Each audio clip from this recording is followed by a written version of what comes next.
नमस्कार, मैं हूं केशव पंडित और आप देख रहे हैं देश का तेजी से बढ़ता एटीवी न्यूज़ चैनल। इस वक्त आप देख रहे हैं हमारा खास कार्यक्रम सीधा सवाल। और सीधा सवाल में हमारे साथ में जुड़े हैं अली अहमद सैफी जी, जो वरिष्ठ पत्रकार हैं और सामाजिक कार्यकर्ता हैं, और हमारे साथ में उप संपादक उत्तर प्रदेश के एटीवी न्यूज़ चैनल के जुड़े हैं शाहिद अहमद जी। आप दोनों का बहुत-बहुत स्वागत है। जी, धन्यवाद। सैफी साहब, मानवाधिकारों की अगर हम बात करें, क्योंकि आप मानवाधिकार पर आपकी बहुत ज़्यादा रिसर्च है और आप ह्यूमन राइट्स के लिए लड़ते भी हैं, क्योंकि फाइट फॉर राइट, कि जो लोगों के जी, अधिकार हैं उनके लिए लड़ाई होनी भी चाहिए। मानवाधिकारों का कितना क्या हनन हो रहा है भारत के अंदर, उस पर क्या आपकी रिपोर्ट कहती है, क्या आपकी रिसर्च करती है और क्या आपका अध्ययन कहता है? जी। जी सर, मानवाधिकारों का उल्लंघन तो बहुत बड़े पैमाने पर हो रहा है हुँ, और इसकी एक सीधी मिसाल जो है मैं अब खुद से ही बतलाऊँगा, ऐसा नहीं है कि किसी की कोई सुनी-सुनाई बात हो। मानवाधिकार से संबंधित ही राष्ट्रीय मानवाधिकार आयोग में मैंने 7 मार्च को एक पंजीकृत डाक से लेटर भिजवाया जो मानवाधिकार से संबंधित था। उसके हुँ, बाद 28 जुलाई को एक लेटर भिजवाया उसी के संबंध में कि कुछ रिप्लाई उन्होंने भेजा नहीं। जी, फिर इसके बाद मैंने तीसरा लेटर 2024 में ही जो भेजा है 28 सितंबर 2024 को भेजा, लेकिन तीनों पत्रों में से बहुत दुर्भाग्यपूर्ण बात है कि एक का भी कोई जवाब वहाँ से रिप्लाई आया नहीं राष्ट्रीय मानवाधिकार आयोग से। अब ऐसी स्थिति में अगर कोई मानवाधिकारों से हनन हो रहा है किसी बंदे का, किसी व्यक्ति का, तो वो कहाँ जाए? पहले केवल एक ही सहारा था। मैं ह्यूमन राइट की स्थापना 1993 में हुई थी। 1993 के फ़ौरन बाद ही सर, मैं बराबर लोगों के जो है मौलिक अधिकारों से संबंधित जितने भी मामले हैं मानव अधिकार संबंधित वहाँ जाता रहा। उनकी शिकायत, कंप्लेंट वगैरह वहाँ पे दर्ज कराता रहा और वहाँ से मुझे फौरी तौर से रिलीफ़ भी मिलती गई, बराबर। हुँ, लेकिन हुँ, अब 2024 से मुझे कोई भी किसी तरह की वहाँ से रिप्लाई नहीं मिल रही और सीधा संबंध राष्ट्रीय मानवाधिकार आयोग से ही होता है। जो राष्ट्रीय मानवाधिकार है वो केवल मौलिक अधिकारों का जो हनन होता है, पुलिस या उत्पीड़न होता है, पुलिस के द्वारा ही उत्पीड़न किया जाता है और उसके संबंध में एकल एक राष्ट्रीय मानवाधिकार आयोग का गठन किया हुआ है अपने भारत देश में। वहाँ पर भी कोई सुनवाई नहीं हो रही, इससे मुझे बहुत पीड़ा है, बहुत दुःख है इस बात का। जी सर। जी। मानवाधिकारों की अगर हम बात करें तो भारत के अंदर चाहे प्रधानमंत्री रहे हों, सांसद रहे हों, विधायक रहे हों, सभी लोग सदन में ज़रूर आवाज़ उठाते हैं। लेकिन इस बार पक्ष और विपक्ष जी, कोई भी मानवाधिकारों की बात ही नहीं करता है। किसी ने भी मानवाधिकार की बात नहीं की। इतने सारे सांसद हैं, चाहे वो वैसी की पार्टी जी, हो या फिर समाजवादी पार्टी की जो है उनके सपा की जो है पार्टी हो, या फिर आम आदमी जी। पार्टी हो, कांग्रेस पार्टी हो, सभी के लोग सदन में हैं। संसद में मानवाधिकार को लेकर के मुद्दा ही नहीं उठाया जाता है, तो क्यों मुद्दा नहीं उठाया जाता है? आपको लगता है कि इसमें विपक्ष भी अपना गेम कर रहा है, अपना खेल खेल रहा है, या अपनी जो चीज़ें उनकी दबी हैं, वो वाली खुलकर बाहर ना आ जाएँ? कौन-सा डर सता रहा है इन लोगों को? ये लोग क्यों बात नहीं करते? जी, बिल्कुल स्पष्ट है इस चीज़ से जो जो मेरे साथ में ये दुर्भाग्यपूर्ण ऐसी मेरे साथ में ये हो रही है, बात कि भई किसी भी पत्र का जो जनता से सीधा संवाद है उसका, मेरा अपना कोई व्यक्तिगत मामला नहीं है। केवल जनता के अधिकारों के संबंध की है वो बात पश्चिम बंगाल राज्य है और पश्चिम हुँ, बंगाल राज्य में जो आरटीआई एक्ट है 2005 उसके मतलब जो है उन्होंने व्यापक प्रचार-प्रसार जो लाउड स्पीकर से मुझे कराना था। वो हुँ, इन्वेस्टिगेशन रिपोर्ट भी मैंने संबंधित थाना प्रभारी से अपने संबंध की सारी जो है भिजवा दी गई थी, मेरे द्वारा संबंधित पुलिस अधीक्षक महोदय के कार्यपटल पर। लेकिन पुलिस अधीक्षक जो है अपने कार्यपटल पर उस पूरी फाइल को जो मेरे पक्ष में थी और थाना अध्यक्ष ने उसको लिखा था कि आप ठीक है, बहुत अच्छा काम है, सराहनीय कार्य है। आप जो है मौलिक अधिकारों के संबंध में, राष्ट्रीय मानवाधिकारों के संबंध में बताएँगे और आरटीआई एक्ट के बारे में बताएँगे। तो इसके लिए हम आपको यहाँ से जो है इन्वेस्टिगेट आपके लिए आपके पक्ष में लिख करके हम दे रहे हैं। मैंने खुद पढ़ा था, उसको भिजवा दिया गया और वो दुर्भाग्यपूर्ण बात है कि वो 2024 से ही वहाँ पर वो उसको दबा के बैठे हुए हैं। इसी संबंध में मैंने वहाँ शिकायत की थी। फिर आपने दूसरा मुझसे प्रश्न किया है कि इस चीज़ को क्यों नहीं मतलब जो है उजागर करना चाहते, मौलिक अधिकारों पे किस लिए नहीं बात करना चाहते, कोई नेता हो, मंत्री हो, सदन में हो, राज्यसभा में हो या लोकसभा में हो, किसी तरह का इस मौलिक अधिकारों के मानव अधिकारों के विषय में कोई कुछ भी बोलने को तैयार ही नहीं है, आपका दूसरा प्रश्न था। तो स्पष्ट है इस बात से कि वो लोग चाहते ही नहीं है कि अपने अधिकारों के लिए वो आवाज़ कोई आम जनमानस उठाएँ। वो चाहते नहीं है कि कोई भी मामला जो उनके मौलिक अधिकार या संवैधानिक अधिकारों से संबंधित हो, वो जी, पब्लिक के बीच में आए और हमारी किरकिरी हो। क्योंकि अगर इसको सर्वप्रथम वो उसको लागू कराना चाहते, तो इस पर डिबेट भी करते, बोलते भी, लोकसभा में राज्यसभा में भी उठाते, लोकसभा में भी उस मुद्दों को उठाते। वो नहीं चाहते कि वो मौलिक अधिकारों से संबंधित कोई भी मामला मतलब आम जनमानस के बीच में जावे। मेरी नज़र में तो हुँ, ये स्पष्ट है सर। जी।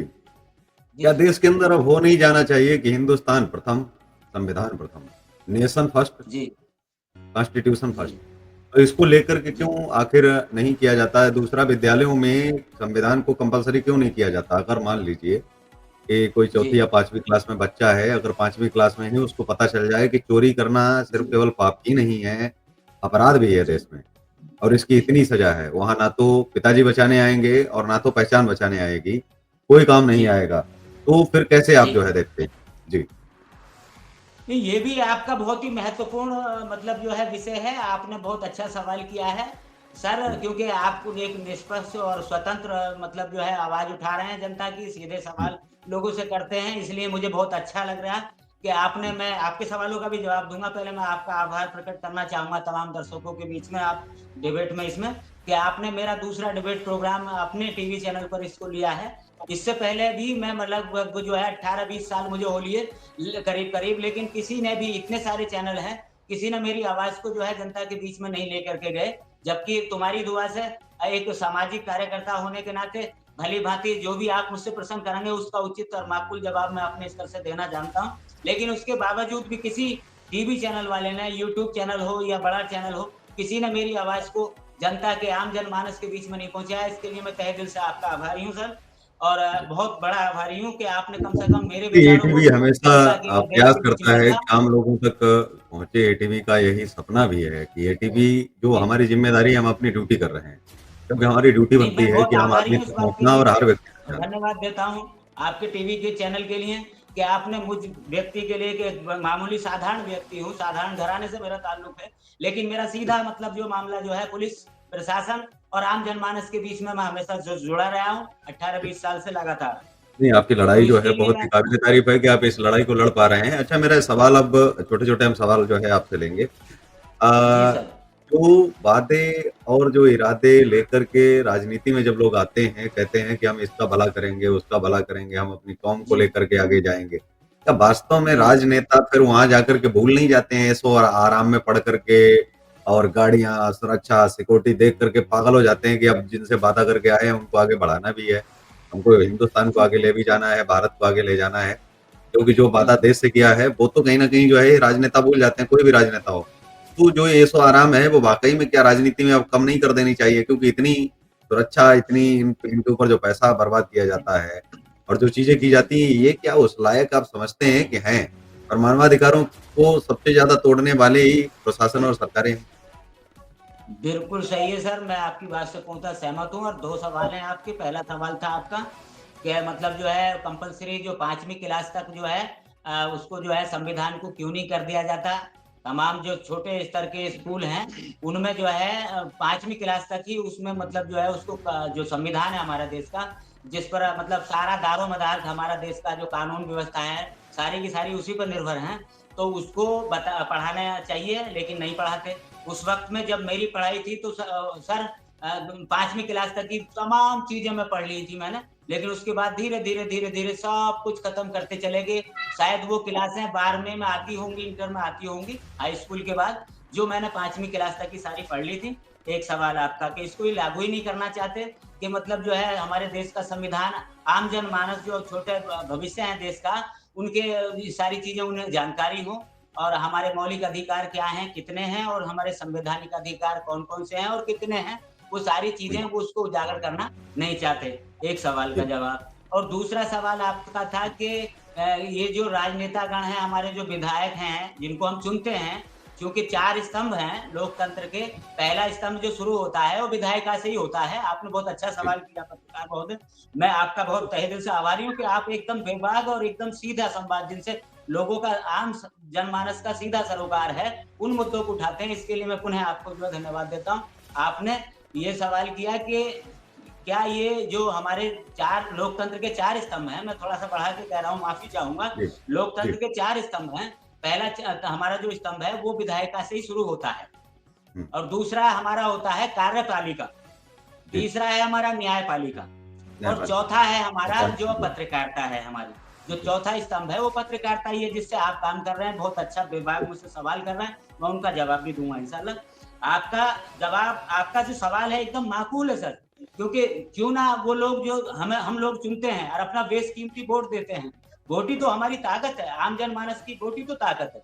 जब हम अपनी ताकत को वोट के ज़रिए से, फिंगरप्रिंट के ज़रिए से, अब तो बटन दबाया जाता है, पहले फिंगरप्रिंट देते थे सर, तो जब हम मानेंगे फिंगरप्रिंट ही उसको, क्योंकि हम राइट उसको निशान दे रहे हैं अपना, उसको राइट कर रहे हैं। तो जब हम अपना अंगूठा उनको दे रहे हैं और हम अपना एक विधायक चुन रहे हैं, तो क्यों नहीं, विधायक तो हम इसलिए चुन रहे हैं कि वो हमारी आवाज को वहां पर राज्यसभा में और लोकसभा में अच्छे से उठावें, क्योंकि आम उठाना चाहिए। जनमानस को वो बातें उस तरीके से करने की उनको सलाहियत नहीं होती। इसलिए हुँ, एक सिस्टम बनाया गया है संविधान के दायरे में कि क्यों ना पहले विधायक चुन करके आए और वो उनकी आवाज को, जनता की आवाज को वहां पर जो रखें, जो उनके अहम मुद्दे हैं, मूलभूत मुद्दे हैं, उन मुद्दों को वहां पर रखें और फिर कार्यपालिका कार्य लेकिन बजाएं, देश फिर में जो लोगों को हम लोग मालूम है, देश में लोगों को पता भी है कि जो सदन में बातें रखी जाती हैं, मुझे लगता है बहुत 1 आध प्रतिशत को पता होगा देश में जी कि एक राजनेता जो बाहर रैली या भाषण में चिल्लाए, भले ही वो वर्तमान सांसद हो, जी वो जी बात रिकॉर्ड नहीं की जाती और ना तो उस पर कोई चर्चा होती है। लेकिन सदन में चाहे कोई विपक्ष का नेता हो, चाहे सत्ता पक्ष का नेता हो, कोई भी बात करता है, उसको अमल में लाया जाता है और उस पर कानून बनाया जाता है, कार्रवाई भी होती है। तो जी चाहे 100 करोड़ मिलकर के अकेले जंतर-मंतर पर धरना प्रदर्शन कर लें, कुछ नहीं होगा। लेकिन एक जी अकेला भी बिल्कुल अगर सांसद, एक अकेला भी विधायक अगर सदन में बोलता है, तो वो जी पूरे देश में मतलब संवैधानिक दृष्टिकोण से उस पर जो है कार्रवाई की जाती है और उसकी जाँच भी होती है। बहुत सारी चीज़ें जो जैसी चीज़ें रखी जाती हैं, उन पर वो होता है।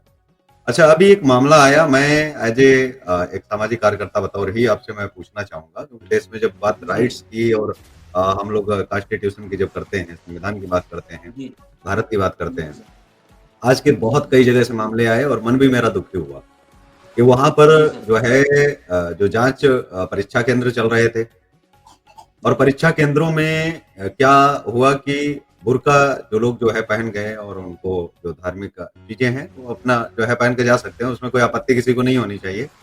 लेकिन जब वो पहचान का प्रमाण देखने के लिए जो वहाँ अधिकारी लगे हैं, उनको जो चेहरा देखना है, मिलान करके ही अंदर भेजना है, तो उसमें उसके कारण उन्होंने परीक्षा एग्ज़ाम छोड़ दिए और वो चले गए। जी क्या आपको लगता है कि इन सब चीज़ों के लिए और धार्मिक गुरुओं को प्रोत्साहित करना चाहिए कि देखिए संविधान को मानिए, जो संवैधानिक चीज़ें हैं और जो सरकारी चीज़ें हैं, उनमें आपको करना ही पड़ेगा। क्योंकि आप अगर बुर्का पहन रहे हैं ये ठीक है, ये आपका अधिकार है। लेकिन मंगलसूत्र जी तक उतार लिए जाते हैं, आप सोचिए कि वो तो चीज़ें बहुत बाहर की हैं। पायलें और कंगन, मंगलसूत्र तो कभी उतरता ही नहीं है, लेकिन फिर भी सपा सरकार में उतारे गए। योगी सरकार तक में जो है उतार लिए गए। मतलब योगी जी की जी सरकार सर में भी। तब भी हिंदू संगठन बाहर निकल के आए, ये मंगलसूत्र तो जब आदमी मर जाता है तभी औरत का उतरता है। लेकिन उससे पहले उतार जी लिए गए एग्ज़ाम में, फिर भी एग्ज़ाम जी किसी ने छोड़े नहीं। आपको लगता नहीं है कि बहुत बात ज़्यादा पिछड़ा है मतलब केवल एजुकेशन ही नहीं है, ये चीज़ें दिमाग में भरी गई हैं। इनको लेकर के कभी कोई माता-पिता भी उस पर सख्त जो है ये नहीं बरतते हैं कि आपको चेहरा दिखाना चाहिए। लोग पुष्टि कैसे करेंगे? भई आप आधार कार्ड में जाते हो तो वहाँ क्या बुर्के के साथ में तो फ़ोटो नहीं खिंचती है। या कोई भी जी जो है महिलाएँ अगर जाएँ तो कहें मैं तो घूँघट करूँगी। कोई हिंदू महिला जाए और जी कहे कि मैं तो घूँघट नहीं खोलूँगी क्योंकि पराये पुरुष के सामने घूँघट खोलना जो है वो गलत है, हमारे समाज में नहीं है। राजस्थान वगैरह और उत्तर प्रदेश में बहुत बड़ी जो है वो पहले अभी तक भी घूँघट किया भी जाता है गाँव में। लेकिन धीरे-धीरे जो है, जो सरकारी चीज़ें हैं, क्या उनमें अब सपोर्ट और ऐसी चीज़ें अब भी ये चीज़ें क्या रहनी चाहिए? इनको लेकर के क्या परिवारों ने और खुद स्वयं मैं तो ये कह रहा हूँ कि धार्मिक गुरुओं जी ने जो उसके लिए ज़िम्मेदार हैं, जिन्होंने नियम बनाए, वो खुद आकर कहें ये चीज़ गलत है, ये चीज़ सही है। तो सही और गलत के फ़र्क को उनको खुद समझाना चाहिए या नहीं? क्योंकि इतने लोगों की लाइफ़ बर्बाद खुद अपने आप जी कर रहे हैं। एग्ज़ाम छोड़ रहे हैं मतलब साल भर पढ़ा या 3 साल पढ़े, 4 साल पढ़े और किसी का लास्ट ईयर होगा, किसी का कुछ होगा। तो ये लोग जो है जी छोड़ रहे हैं, तो आपको लगता नहीं है कि एक बच्चे का भी अगर फ्यूचर बर्बाद होता है, तो उसके लिए सरकार को ज़िम्मेदार माना जाता है? इसके लिए क्या बच्चे के साथ-साथ में क्या परिवार ज़िम्मेदार नहीं है? और क्या वो जो भौगोलिक स्थितियाँ हैं, जो सामाजिक दायरा है, क्या वो भी ज़िम्मेदार नहीं है क्या? जी, और इससे 4 और 40 बच्चों पर फ़र्क पड़ेगा। फिर उसके बाद में जी जी तो बहुत क्या महत्वपूर्ण आप आपने बात जी, जी सर जी हुँ, बहुत जी, महत्वपूर्ण आपने सवाल किया है। देखिए पहले की बात कुछ और थी, उस वक़्त में बेशक ये बात चल जाती थी कि उस वक़्त में ना तो फ़ोटो मतलब वग़ैरह की कोई ज़्यादा आवश्यकता पड़ती थी और ना ही किसी तरह की मतलब जो है ऐसी एजुकेशन वाला मामला था कि जो एजुकेशन इस तरह की थी पहले। अब तो जी, एजुकेशन का सहारा हमें बहुत अच्छा मिल रहा है, जितना भी संभवतः हो सकता है मिल रहा है। प्राइवेट में भी पढ़ सकते हैं और सरकारी भी हैं। तो इस वक़्त में ऐसे हालात में अगर कोई घूँघट में वहाँ जाकर भी चेहरा ना दिखाए या आपने पहले कहा कि मतलब जो है वहाँ क्लासरूम में के बुर्के में जाएँगी, वहाँ मुँह नहीं खोलेंगी, कुछ नहीं कर ये बिल्कुल गलत है। लोगों को थोड़ा-सा अब समय के साथ में बदलने की आवश्यकता है, हमारे लोगों को भी, क्योंकि मैं मुस्लिम हूँ और मुस्लिम मैं बिल्कुल बेबाक नहीं, बोलता मैं हूँ। आपको आप ही की मुस्लिम तरह बताऊँ नहीं, मैं एक सामाजिक कार्यकर्ता बताऊँ और मेरा शाहिद जी से भी सवाल था और मेरा तमाम लोगों से सवाल रहता है। सवाल का जी, मतलब ये है कि अगर हम सवाल पूछेंगे, चीज़ें करेंगे, उससे देखिए आप कितने बच्चों की ज़िंदगी बर्बाद हो गई, सिर्फ़ केवल कुछ चीज़ों के कारण। कुछ चीज़ें नहीं उनके लिए मैं ना तो तो इसलिए सरकार बोल रहा ज़िम्मेदार था है और ना तो कोई मतलब उनके लिए मैं तो परिवारों को दोषी इसलिए मानता हूँ कि ऐसे में परिवार कितने मैं कहता हूँ कम पढ़े-लिखे भी होंगे तब भी उनको समझाना चाहिए कि भाई सरकारी जो चीज़ें हैं या जो से एजुकेशन का सिस्टम बनाया गया है वो सबके लिए समान है, समानता का पूरा अधिकार है। आप जा रहे हो आपको ध्यान रखना चाहिए कि आप अगर उसके साथ ही नहीं करोगे और ये तो जो खुद इस्लामिक कंट्री है वहाँ भी इतना कुछ नहीं है। इस्लामिक कंट्रियों में भी तो पूरा जो आज डिवाइसेज़ जो यूज़ की जाती हैं, चीज़ें यूज़ की जाती हैं, उनका पूरा जो है उपयोग किया जा रहा है। वहाँ कैसे वो लोग कर रहे हैं, वहाँ भी तो कर ही रहे हैं, वहाँ भी तो जा रहे हैं। उनसे ज़्यादा तो है नहीं, अपना तो चलिए सेक्युलर कंट्री है, यहाँ तो हो ही रहा है, लेकिन जो विदेशों में अगर हम देखें, तो अभी बहुत नहीं ज़्यादा सुधार की इसमें आवश्यकता सर नहीं है, सरकार इनको को भी एक ज़िम्मेदार नहीं सामाजिक ठहराया जा सुधार सकता। नहीं, इसे हम सामाजिक सुधार के तौर पर लेते हैं इसमें क्योंकि इसमें सामाजिक सुधार की आवश्यकता है। जी, जी, इसमें सामाजिक सुधार की बिल्कुल आवश्यकता है और हम जैसे लोगों को और अन्य लोग जो हमारे जैसे हैं, उन लोगों को इसमें सकारात्मक पहल करनी चाहिए, लोगों को जागरूक करने के लिए मैं अच्छा भी ठीक है, प्रयास एक करूँगा सवाल और बिल्कुल है, आपने इस देश के अंदर प्रेम विवाह जैसी चीज़ को बेकार जी, माना जाता है। क्या जी, मानते हैं मेरा बड़ा सटीक सा मानना है कि जो दहेज लेकर के जो शादियाँ हो रही हैं, वो तो एक तरह से पूरा जी, क्राइम क्रिमिनलों की शादी हो रही है। क्योंकि जो जी, दहेज लेने वाला है वो भी अपराधी है, जो दहेज देने वाला है वो भी अपराधी है, तो दोनों ही क्रिमिनल हैं। तो ऐसी स्थिति में जो कॉन्स्टिट्यूशन से ऊपर जा रहे हैं, क्या जो बड़ी-बड़ी शादियाँ महँगी हो रही हैं, उनमें जो दहेज का लेन-देन हो रहा है, फिर उससे नीचे वाले थोड़ा कम करते हैं, उससे नीचे वाले थोड़ा कम करते हैं। क्या ये चीज़ें जो है क्या दहेज एक्ट जो है केवल छोटे-छोटे लोगों पर लगाया जाना चाहिए? और क्या देते समय दहेज एक्ट की एक व्यवस्था नहीं कर देनी चाहिए देश में, एक हेल्पलाइन नहीं लगा देनी चाहिए कि अगर लोग बिल्कुल, दहेज ले रहे बिल्कुल हैं या सही दे रहे हैं गौर तो तुरंत फरमा तत्काल फरमाया आपने, कोई बहुत अच्छी बात जी, कही। जी। जी, क्योंकि ये सर सभी के लिए सामान्यता होना चाहिए, गरीब तबके के व्यक्तियों के लिए नहीं बल्कि जो मालदार किस्म के लोग हैं। अभी पीछे आपने भी सुना, मैंने भी सुना, टीवी पे भी खबरें देखी, उसमें 2 करोड़ की मतलब लगभग शादी की, 2 करोड़ के समथिंग शायद और 2 करोड़ रुपए में तो बहुत बड़ा काम 2 हो करोड़ सका। नहीं, मेरठ की शादी थी वो 11 करोड़ कोई रुपए अच्छा की 2000 शादी करोड़ की थी। कर रहा है, कोई 2 लाख करोड़ की कर रहा है, तो 11 करोड़ धीरे-धीरे की लोग भी शादी तो थी। कहते मुझे हैं कि फिर थोड़ी हम इस त्रुटि तरह हो से रही मुझे। 11 करोड़ की शादी थी। अब इस 11 करोड़ की शादी को देख करके लोग गरीब की बेटी का क्या हाल होगा? क्या गरीब अपनी बेटी की शादी कर पाएगा? बहुत सी बेटियां ऐसी हैं कि जो जी, अपने माँ-बाप की बेइज्जती बर्दाश्त नहीं करती, कुछ जहर खा के मर जाती हैं, तो कुछ कुछ आत्महत्या कर लेती हैं, जहर खाती हैं, आत्महत्या कर लेती हैं। वो तो क्या है, ये जो जी, समाज है, इस समाज में जो ये करोड़पति, अरबपति जो पैसे के बल पर ये सारी खुशियाँ खरीदने का दम भरते हैं, तो ये सारी खुशियाँ तो नहीं खरीद पाते हैं, लेकिन एक गरीब के सपने तोड़ते हैं। एक हुँ, गरीब बेटी के सपने टूट जाते हैं और यही जी, है कि आज का जो हालात है देश के अंदर, क्योंकि हिंदू-मुस्लिम और कोई राजनीति ही नहीं है। हर राजनीति हिंदू-मुस्लिम पे आकर के टिक गई है। पहले का दौर था कि पहले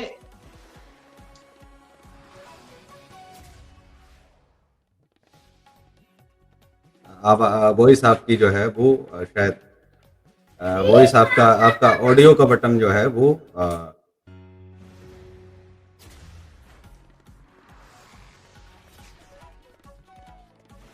आपका ऑडियो जो है वो बंद है, ऑडियो बंद है आपका। आप बटन दबाइए, ऑडियो बंद है। ओह! हमारे अंदर हमारे जो देश के अंदर पहले हुँ, एक ज़माना था कि जब हिंदू-मुस्लिम दोनों मिलकर के त्योहारों को मनाते थे। एक-दूसरे के घर जाते थे।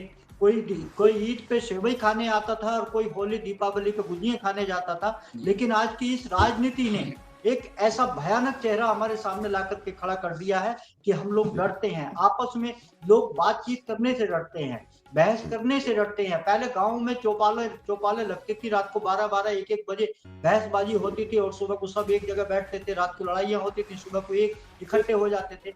लेकिन आज के दौर में ये सारी चीजें खत्म हो चुकी हैं। और ये जो वोटिंग होती है हमारी, और ये जो खत्म हुई है, इसमें कहाँ कहीं हद तक हम जनता का भी इसमें रोल है, क्योंकि ये नेताओं के बहकाए में जो आ जाते हैं, और नेताओं के बहकाए में आने के बाद में ये सारी चीजें होती हैं। अब गली गली हर मोहल्ले में तो हिंदू तो मुसलमान, मैं हिंदू तो मुसलमान, इस तरीके से ये सारी चीजें अब बदल चुकी हैं। अच्छा, देश में हर रोज कई घटनाएं आती हैं जिसमें कई पुलिसकर्मी कई थानों में बलात्कार करते पाए जाते हैं, करप्शन करते अधिकारी पाए जाते हैं। इनके खिलाफ कोई भी धरना प्रदर्शन, कोई कैंडल मार्च, कोई जो है कोई संगठन नहीं निकालता है। न तो फिर भावनाएं हाथ किसी की होती हैं, ये भावनाएं कहाँ चली जाती हैं? केवल हिंदू का मुसलमान बिल्कुल। करेगा, मुसलमान का हिंदू करेगा, तो भावनाएं केवल वहीं तक रहेंगी। ये कट्टरवादी वहां कब मैं घुस जाते सबसे हैं, इस खो में चले जाते हैं जब यही जो है एक पुलिस वाला जब गाली देता है और वो सामने वाला सुनता है कि हमारे ही धर्म वाले को गाली दी जा रही है, पुलिस वाला गाली दे रहा है, चुपचाप सुन रहा है। अपने ही धर्म वालों को, चाहे हिंदू हो या मुसलमान, दोनों के अपने धर्म वाले को ही घूस दिलवा के ले आता है दूसरा व्यक्ति, तो तब भावनाएं कहाँ चली जाती हैं? तब भावनाएं नहीं याद आती हैं कि नहीं, ये घूस देना जो है वो क्या उनका संवैधानिक अधिकार है? कॉन्स्टिट्यूशन, संविधान सबसे ऊपर रखने की तो बात करते हैं, है कहाँ? ऊपर रखना अगर है, केवल दिमाग में ही रखना है, या केवल ये कहा जाए कि हिंदू, मुस्लिम, सिख, ईसाई, इनमें अगर कोई बात है तब तो हम बात करेंगे, लेकिन अगर संविधान के ऊपर अगर सरकारी अधिकारी बैठा है तो वो बैठ सकता है। उसमें हम समर्थन दे देते हैं कि नहीं, वो रौंद रहा है तो रौंदने दो, क्योंकि वो तो उसका अधिकार है। वो कानून तोड़ रहा है तो तोड़ने दो। तो फिर वहां तब क्यों नहीं कहते कि भाई सरकारी अधिकारी सबसे ज्यादा दुरुपयोग संविधान का कौन करता है? जो संविधान के शपथ लेते हैं, आम आदमी तो शपथ लेता नहीं, वो चाहे गीता माने या कुरान माने, उसके अपने बस की, लेकिन संविधान का सबसे ज्यादा जो मानने का काम है वो तो सरकार का और प्रशासन और पुलिस का है। अगर वो सर, संविधान संविधान नहीं मान रहे हैं तो उनके ऊपर सबसे पहले कहना चाहिए कि अगर संविधान को आप नहीं मानोगे तो आप जब तक बाहर नहीं जाओगे, हम धरने प्रदर्शन करेंगे। तो धरना प्रदर्शन क्यों नहीं करते? सवाल केवल सरकारी अधिकारियों के खिलाफ क्यों नहीं होते हैं? सबसे ज्यादा संविधान को रौंदते कौन है दिन रात? जो रौंदने वाले हैं वो तो सरकारी अधिकारी हैं। तो सरकार है, सरकारी अधिकारी हैं, सरकारी गुंडे कह लो या फिर खाकी के कलम कह लो, आप जो भी नाम देना चाहो। तो कहने का मतलब साफ है कि मैं ये देखता हूँ कि भाई एक अधिकारी के खिलाफ भी तो कम से कम बोलने के लिए बाहर निकलो। अरे, मैं ये कह रहा हूँ कि हिंदू मुस्लिम उसमें भी ढूंढ लो, आप अधिकारियों में हिंदू मुस्लिम क्यों नहीं ढूंढते हो? तो कह रहा हूँ कि उसमें आप ढूंढो। आप कहो कि इस मुस्लिम अधिकारी ने, सरकारी अधिकारी ने हमसे घूस मांगी, इसने ये काम किया, वहां पर क्यों नहीं? क्योंकि सरकार सरकारी अगर है तो फिर ठप्पा उसके ऊपर लगा है कि नहीं, वो संविधान रौंद सकता है खुलेआम, पूरे देश को चुनौती दे सकता है कि मैं, मुझे तो रौंदने का अधिकार है, बस तुम छू भी नहीं सकते हो, तुम बात नहीं कर सकते अपने धर्म की, अपने कर्म की चीजों की। अगर हम करें, हम चाहे रौंदे चाहे जो करें, क्योंकि हम तो सरकारी हैं। तो उनको एकदम ठेका मिला हुआ है कि जिस दिन से नौकरी लगती है उसी दिन से रौंदने लग जाते हैं। पहले दिन से ही कानून वो तोड़ने का काम करते हैं कि भाई हमारा काम तो तोड़ने का है, संविधान को खुलेआम जो है हम कुछ भी करें। तो संविधान की दृष्टि में उनके ऊपर कोई कार्रवाई भी नहीं। खास करके देखा जाए, ज्यादा नमन हो जाए, आम आदमी होगा तो जेल पहुंच जाएगा। कभी भी कोई अधिकारी आज तक जेल नहीं गया। अब तो चलिए एसीबी वगैरह थोड़ा बहुत बन गई है तो अधिकारियों में थोड़ा सा खौफ और दहशत बन गई है, नहीं तो अभी तक ये भी नहीं था। और कोई खौफ दहशत नहीं है, वही एसीबी, वही ईडी, उन्हीं के अधिकारी पकड़ लिए जाते हैं, घूस लेते। जो टैक्स लेने जाता है वही टैक्स की चोरी करते हुए पकड़ा जाता है। तो ऐसे चोर जो मतलब एकदम डकैती नहीं डालते हैं, जो पूरी तरह से सरकार के लोग, सरकार के लिए भी नहीं करते, सरकार के लिए करेंगे तो देश के लिए हो जाएगा ऑटोमेटिक, जो अपने जी लिए जी है, अपने लिए भरते हैं। मैं हमेशा कहता हूँ कि एक डायरी देश में बननी चाहिए जिसका नाम होना चाहिए गवर्नमेंट डायरी। गवर्नमेंट जो सर्वेंट हैं वो गवर्नमेंट डायरी में डेली लिखें कि हमने आज क्या खाया, क्या पिया, कितना पैसा खर्च किया, क्या कहाँ किया, सुबह शाम तक कितना काम किया, कितने लोगों का काम किया, सब कुछ लिखो। तो डेली का डेली कितने हमारे अकाउंट हैं, कितना पैसा आज आया है, ये सैलरी आई तो इसमें हमने कितना सब्जी का दिया, कितना इसका दिया, क्यों नहीं गवर्नमेंट डायरी बननी चाहिए?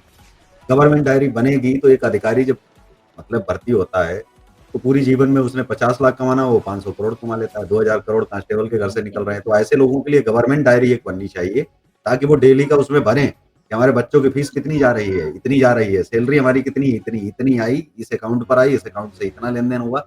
इनके लिए तो स्पेशल चाहिए होना चाहिए, और वो पेमेंट का पूरा गवर्नमेंट डायरी पब्लिक के लिए उपलब्ध हो। अगर कोई भी व्यक्ति जांच करवाना चाहे तो तुरंत कहे गवर्नमेंट डायरी निकालो, भाई कितना खर्चा है इनका। अरे सब्जी जी लेके आ रहे हो, कोई चीज लेके आ रहे हो, उसका अगर आपने डाला कि महीने में 10,000 हमारा खर्चा आ रहा है, 20,000 आ रहा है, 50,000 कमा रहे, 25,000 बच रहे, इसमें हमारी एक एफडी लगी है, ये लगा है, वो लगा है, तो सब कुछ साफ होना चाहिए, स्पष्ट होना चाहिए। आसपास के बहुत लोगों के बड़ा अकाउंट पर अगर पैसा ले रहा है तो सारा कुछ ये होना चाहिए कि सुबह से शाम तक गवर्नमेंट डायरी के बाहर एक भी पैसे का कुछ भी गड़बड़ पाया जाए, तुरंत नौकरी सीधा और पूरा पूरी रिकवरी होनी चाहिए। और उसके ऊपर जो है कई धाराएँ, कई चीज़ें। देखिए, अभी corruption death for corruption China में लागू है और शी जिनपिंग के इलाके में लागू है। जी, चाइना में और किम जोंग। जी, तो 2 ही देश में राष्ट्रपति ऐसे हैं पूरी दुनिया में जिन्होंने लागू किया है। हर साल हज़ारों करप्शन करने वाले लोगों को फांसी पर लटका दिया जाता है, सीधे मार देते हैं। कहते हैं भाई जी। करप्शन नहीं, करप्शन मतलब देश का बलात्कार।